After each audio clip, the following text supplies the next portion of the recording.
At this point, every single year when it starts to rain, we as Ghanaians, we know what is coming. Flood, panic, distraction, displacement, and it is no shock. Now, currently, residents around the Weija enclave are being forced to evacuate from Weija because the Weija Dam has been spilled, like it's been overspilling, and now the whole place is flooded. It's covered.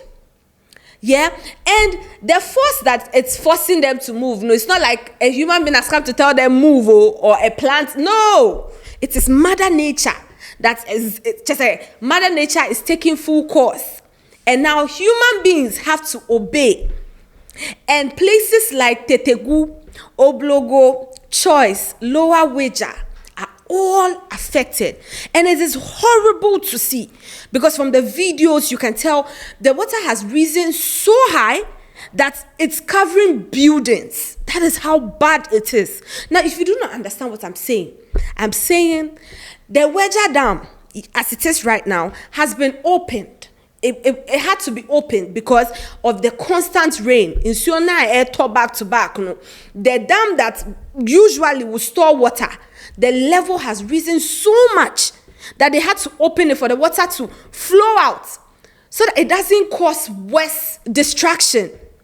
Because if they close the dam and they leave the water to continue rising, it may cause worse problem for us.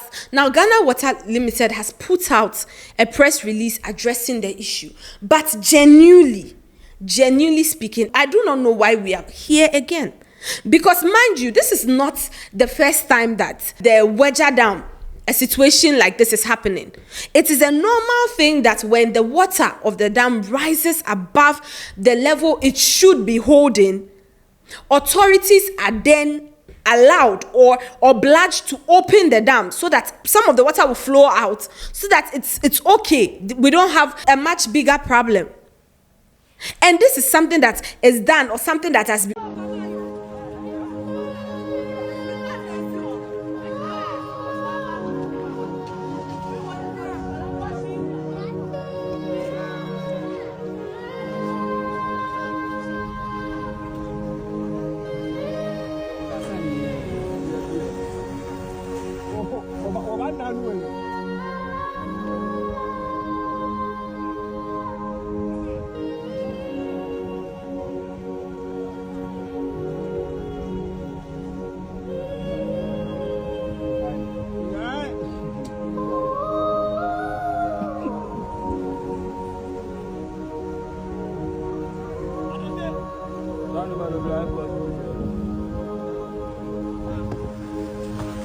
money na nka say mo update answer, but more information be am about no so to be frank with you, ye chia dede, so I cannot go around with the how do you call it, megaphone to make noise, say this, but a couple of people whom we know, we transferred the messages to them so that they will also tell their fellow people in the community. So when it happened, we told them, you know, those are unim yankro for yampote muhanu. They don't in so seriousness. Oh, emba. Minu kaze mi kwasi o baby gas for you. Obi ni mani ni kacha so nsuo na eba o. On sorry na ombra ye de care ba before. Oto na oka ni benku o mfi mi na okeka nsem e kire mi se nsuo na emba. Enti no sometimes no yansu ye ka ho bi. Ya ka cha o se nsuo no so nsuo na emba. Ube nwa na aba betu me na de atoyin chem aba. They made announcements, but because of the ban on noise, they could not go around with microphones and all that, speaking loudly. So they reached out to people that they know and they could reach out to and told them what the situation was, so that they too, they will spread the word. And I'm like, how? How do you even say this? Because at the end of the day, this is a serious issue.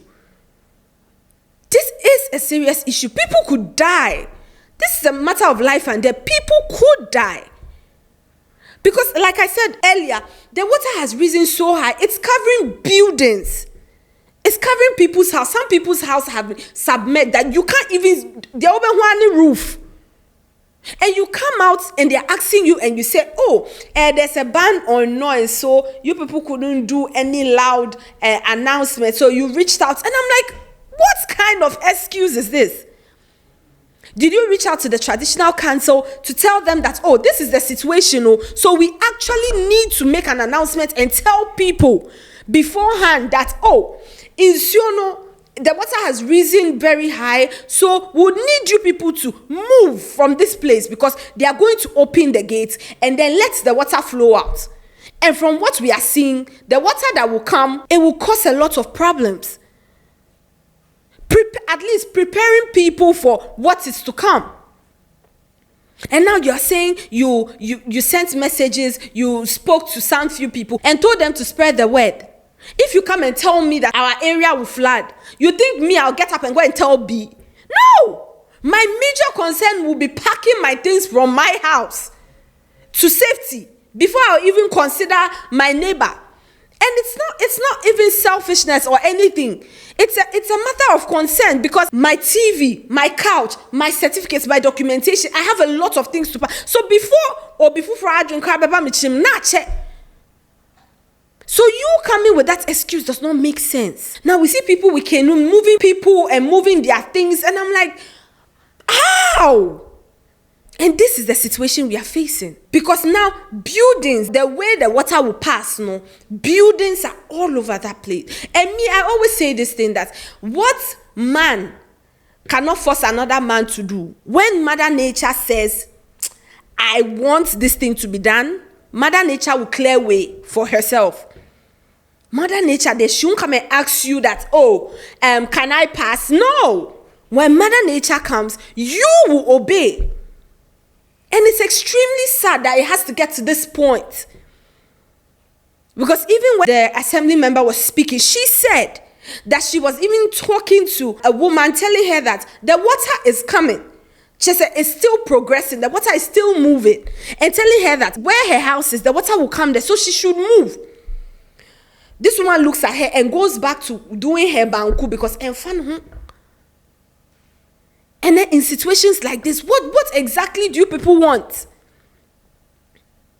And after this situation, you will see people online that will come and drag the government, that will come and drag the MPs and all of that, talking about they didn't tell us beforehand, we didn't know this will happen, that will happen. But you know that's where you are is you're not supposed to be there. It's a waterway. Let's avoid these things. Like, let's stop. We like to play victims too much. It's becoming something else. Life and death, as Semnacha said, playing the victim is so important to some of us that we forget our own safety. We play with our own lives. Knowing fully well that this area is prone to situations like this, you still settle there. Okay, no problem. Proper announcement wasn't made. All of that, no problem. Now that the situation has happened and all of that, are you not supposed to carry yourself and leave? But you still see some people standing on top of taller buildings because they feel like, oh, the water can't reach it. What if the buildings, the water softens the blocks and then they start to fall? See, I don't know. I really do not know. I don't know.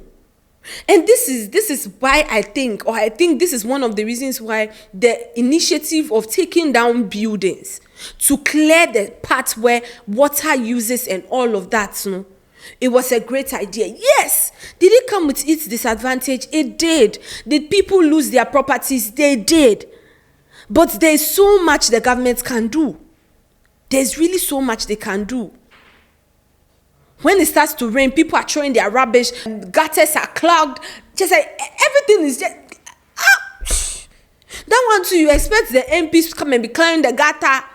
You expect the MPs to come and be dragging you that, oh, madam, the dam, they've opened it and you have to move. So, okay, you hold your right leg, let me hold your left. No. Sometimes let's do these things for ourselves. The need to play victim and cry is becoming too much. It's becoming too much. And then the authorities that are supposed to actually ensure that people get to know beforehand should actually try better. Because when I saw the assembly person making that statement where she said because of the ban on noise, they couldn't do anything, I was very offended. We have the traditional council. If you go and tell them that, oh, this is the situation, and from the look of things, there's going to be massive flood, and people are going to lose their properties. There is no way they would tell you that do not go ahead and make your announcement. Absolutely not. But because, oh, there's a ban, you just feel like, once there's a ban there, Charley, then I should just reach out to the people and they will spread the word. What do you mean they will spread the word?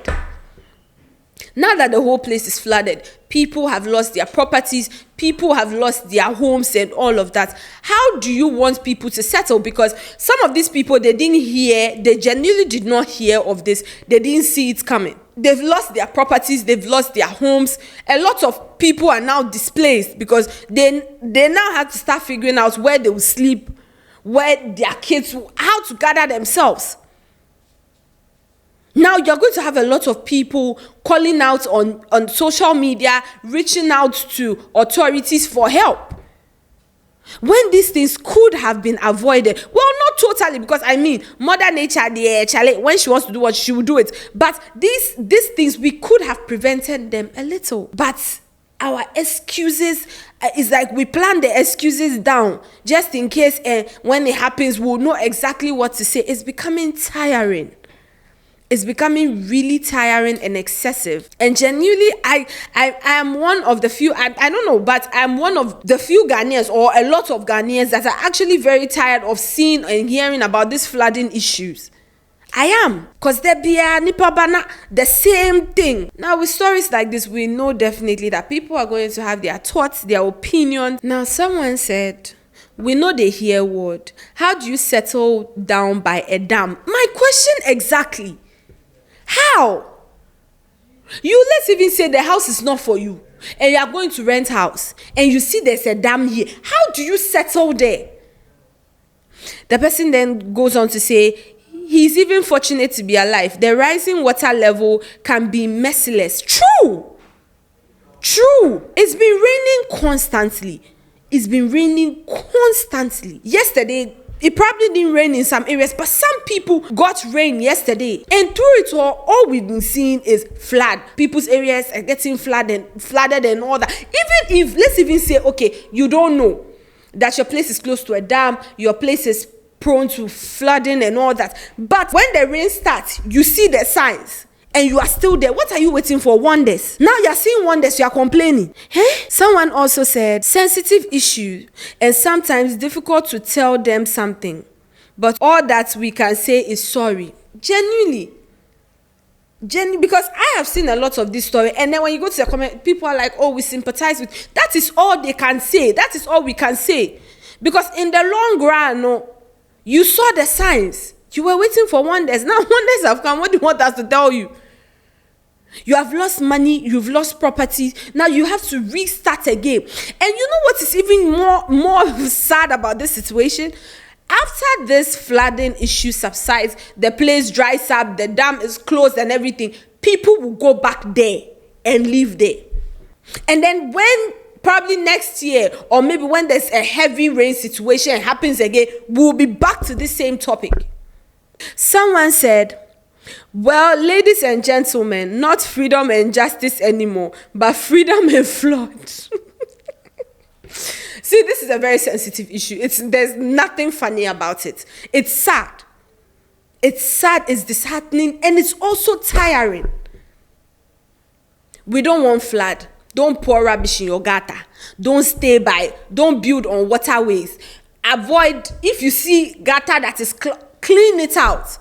Dispose rubbish properly. Don't build, don't buy land, don't do anything on waterways. And everybody will be fine. But here we are. Day in, day out, people are buying lands, on these waterways. People are settling close to dam. People are constantly throwing rubbish into gutters. When it's raining, they will pour their dustbins into the water. Once it will flow away, there is not, wherever it will go and end, it's none of their business. And it's genuinely sad. At this point, it is sad. Well, that's all the updates we have on this issue. I would definitely bring you all more updates on this issue, because I mean, there's going to be resolution. Probably individuals that have been displaced will definitely be placed in different apartments or buildings for the meantime. That being said, this has been What They Go On here at the Yo Charley Studios. I'm Mimi. Don't forget to visit yocharley.com for more stories. Catch you at the next one.